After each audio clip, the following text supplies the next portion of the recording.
होता है।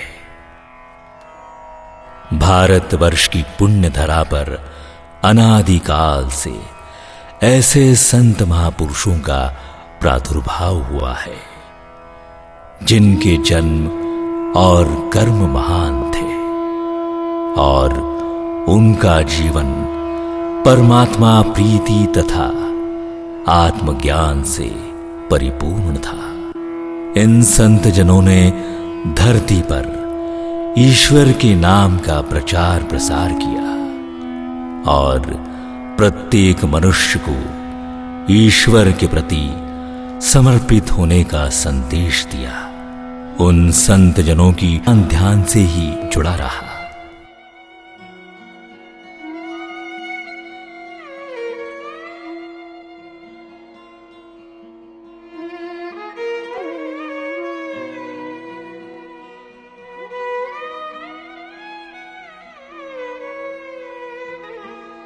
एक बार संयोगवश आपने कहीं पर जलती हुई चिता को देखा। चलते चलते आपके पैर वहीं रुक गए।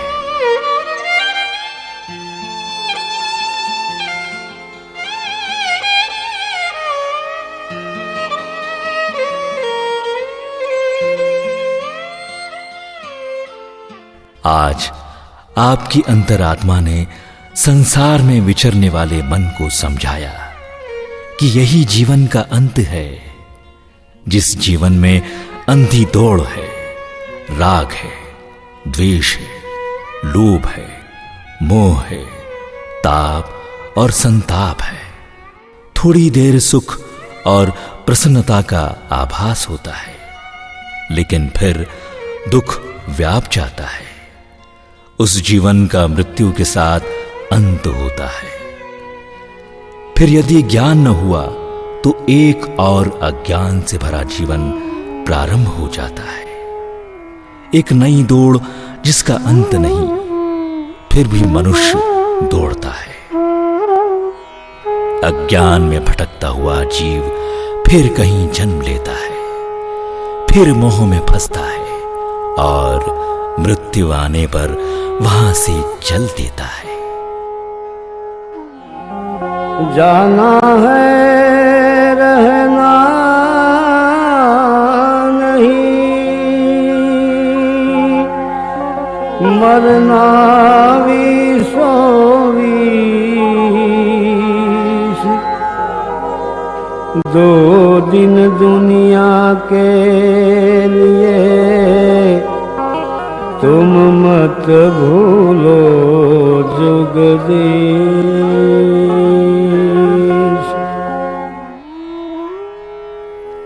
आत्मा का अज्ञान कई जन्मों तक जीव को आवागमन के चक्कर में घुमाता है।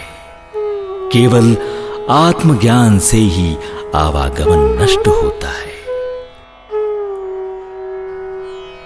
इस प्रकार पूर्व के संस्कारों से आपके मन में ज्ञान वैराग्य का प्रकाश हुआ। मृत्यु आने पर सारा धन वैभव छूट जाता है। संसार की प्राप्ति अप्राप्ति में बदल जाती है। अतः ईश्वर को छोड़कर कहीं सार नहीं। इस सत्य का बार बार मन में चिंतन करते करते आपकी अंतरात्मा से आवाज आई, छोड़ दो इसके पहले कि तुमको दुनिया छोड़ दे। और इसी विचार को मन में रखकर आपने मात्र 15 वर्ष की अल्पायु में शिक्षा और संबंधियों के मोह को छोड़कर परमात्मा प्राप्ति के परम पथ पर अपने कदमों को रखा। इस परम पथ की यात्रा के प्रारंभ में ही आपको ईश्वर कृपा का दर्शन गुरु रूप में हुआ। के दिव्य कर्मों को देख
सौभाग्य प्राप्त करना चाहती है।